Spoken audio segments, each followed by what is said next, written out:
तर hello guys, welcome to back my YouTube channel. तर मी आज तुम्हाला दाखवणार आहे की माझं घराची व्यवस्था आणि माझे बैल आणि माझ्या बैलांचं नाव काय आहे ते तुम्हाला सगळं सांगतो. चला तुम्ही या व्हिडिओत. कन्नडला जायचं आहे, भेटूया कन्नडला. भावानं मी आलो होतो कन्नडला आणि आता कन्नडला झालं, काकाला दवाखान्यात सोडलो. आता मी घरी जातो, चला घरी भेटतो. तर मित्रांनो, हे कन्नड आहे. तुम्हाला कधी एखादं सामान पाहिजे असेल तर कन्नडमध्ये भेट घ्या. चला येतो मी घरी. तर गाईज, मी घरी आलेलो आहे आणि कन्नडला होतो कारण मी कटिंग काढत होतो आणि मी घरी आलेलो आहे. आता हे बघा माझे मित्र.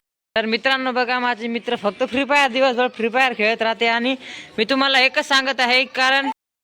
तर गाईज, हे आमच्या गावाची शाळा आहे आणि हे माझा मित्र मला काय सांगत. शेअर करा, कमेंट करा. तर मित्रांनो, या मुलाला एक मुलगी पाहिजे, शोधून द्या एक मुलगी. आता इडून तिकडे गेली आणि तो मुलगा फक्त त्या बापीस येईन, त्याच्यामुळे इडच बसलेला आहे. मित्रांनो, तुम्ही याचं काहीतरी करा. मित्रांनो, त्यांना एखादी लाडकी बहीण योजना चालू करायला पाहिजे. मुलाला एखादी मुलगी भेटलं पाहिजे, फक्त इतकंच पाहिजे लाडकी बहिणीपासून. चला भेटू मित्रांनो उद्याच्या ब्लॉगमध्ये. Bye bye.